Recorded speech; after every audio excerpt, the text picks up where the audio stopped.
This picture here is actually the Toburn mine up in Kirkland Lake, and I remember taking the picture the first time that I went to visit Kirkland Lake last year. And I'll be honest, when I was going up there, it was one of those things, I wasn't really excited to go visit Kirkland Lake. I grew up in Northern Ontario. I knew what it was like. It wasn't an exciting, extravagant place. It wasn't somewhere I wanted to go. And I'm driving along, it's 7 hours north of Toronto, and I get to the last fork in the road, and it says left to Swastika, right to Kirkland Lake, and I say out loud, that's a really unfortunate name for a town. And so make my right into Kirkland Lake, and before long, I come up on the left-hand side of the road, there's a massive head frame, and it's right at the edge of the road, and that's the Macassa shaft number 4. And, I drive a little bit further. I see the town sign. I go into the town borders. And on the left-hand side of the road again, I see a monument that's dedicated to fallen miners. And I start thinking, I'm like, where am I? What kind of place is this? And then I come up to this, and this is the Mile of Seven Mines dedication. And this is on the edge of the side of a community building. And, 30 feet high, this absolutely massive mural. And it covers the mines from the Macassa to the Toburn. And then I come up to the Toburn. And I'm standing under this beautiful, old, historic structure, bright red, and it's iconic. It goes along with Kirkland Lake. And I'm standing there, and I can feel the energy of what's gone on over the last 100 years. And what they've done with this is they've turned it into a museum. And so you can walk around the grounds and you can see the old cages and the old miners, how they worked. And I'm walking around, and I find this sign. So 42 million ounces of gold in the region have been mined up to 2012. And from where I saw the Macassa mine up to the Toburn mine, 27 million ounces had been mined. And that was under less than 2 kilometers. And it's absolutely mind-blowing. When I was standing there, that was the first time that I got excited about this project. And that's when I thought, yeah, we are going to find something else here. So I will be making forward-looking statements in this. To give you an idea of where we are and what we look like, we have $5 million in the bank, which a lot of companies can't say right now. We have 88 million shares out, and we have some very strong shareholders in Eric Sprott, Earth Labs, and Newfound Gold. Our board of directors are a very strong team. Every single one of them has had a great transaction where they've built up a company and sold it off to a major, and that's exactly what we're looking to do.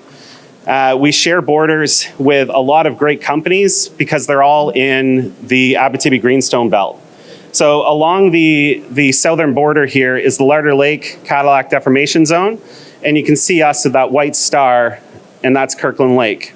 So to date, they've discovered over 30.7 million ounces of gold, and that trend continues along right across to the Quebec border of Val-d'Or. So this is our land package. We have the largest consolidated land package in the camp with 38,000 hectares.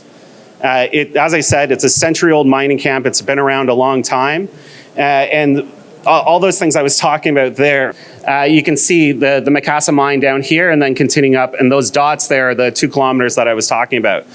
And we're just north of that, and on the west side of our property, we're looking for an orogenic lode gold system that's very similar to the Macassa mine. And we're also looking on the east side, for another Upper Beaver, which is an intrusive copper gold complex. And I liked what Sean was saying in the last one, that you're looking in the shadows of the head frames, and that's exactly what we're doing. And so we're very close to those borders.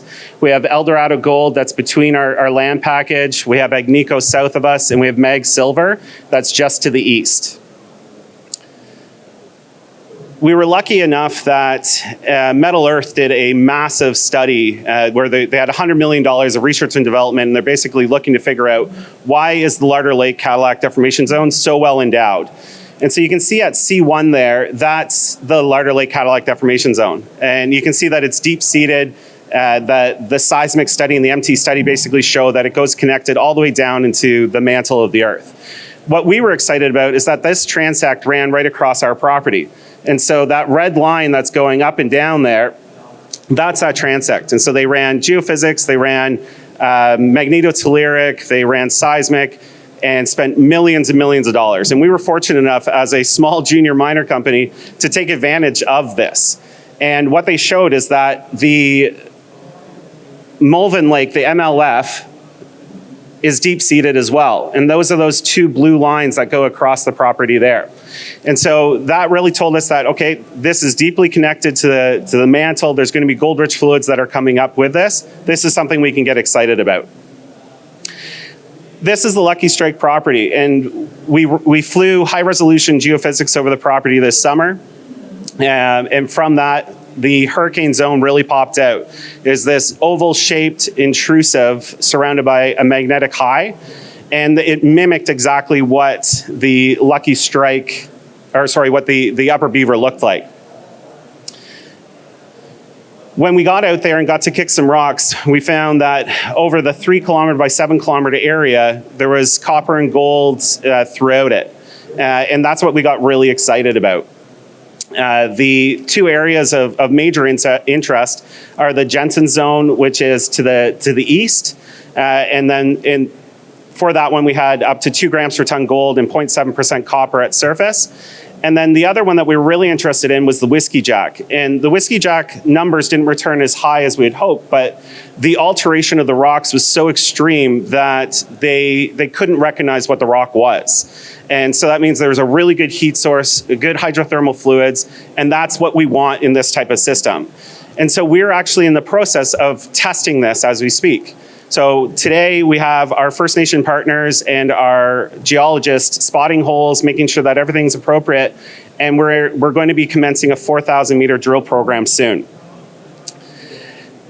These are those rocks from the Whiskey Jack. So there's a very intense alteration that went along with that. Like I said, they can't even recognize what they were. The geologist was like, these are the most altered rocks I've ever seen. And for us, that, again, is the most important thing. The geophysical signature between the Upper Beaver and the hurricane zone are very similar, as you can see from the two geophysics, the geofantasy maps that we're seeing up there. The west side of our property, like I said, is a little bit different. It's the lode gold, the orogenic system. And this is where the majority of the historical exploration has been done because it's very similar to the Macassa mine. It's high grade, narrow width, and some of the best drilling that we've gotten is 316 grams over half a meter. So we know that it's a mineralized system. It's a matter of drilling it out further to figure out exactly where that's coming from. The far west side of this property, a lot of it hasn't been explored. And that's because there's till coverage. And the old timers really love just going after the rocks that were existing and at surface. And so the regional exploration plan is to look at a till sampling program grid over the entire area to pick apart and figure out exactly what's happening there and where those opportunities lie. So those are the two major steps that are going to be going on for 2024. The benefit of where we work is that we're a drive to our drill site. And so I've worked in BC, I've worked in Northwest Territories, and I still remember getting the drill contract from our suppliers. And I read it over and I talked to Danielle and I was like, Danielle, they're missing a number here. This says $77 a meter. There should be a 1, a 2, a 3, a 4 in front of this. And I couldn't believe it. I was absolutely blown away. So our all-in costs are under $250 a meter, including assays, including geologists. And so we can get a lot more done with the money that we have. And so just to remind you, we have $5 million in the bank and we're drilling right now. We switched assay labs, so we're going to be using MSA to use the photon assay. And what that means is we're going to get expedited results. So within 2 to 3 days, we can get the return on the gold content.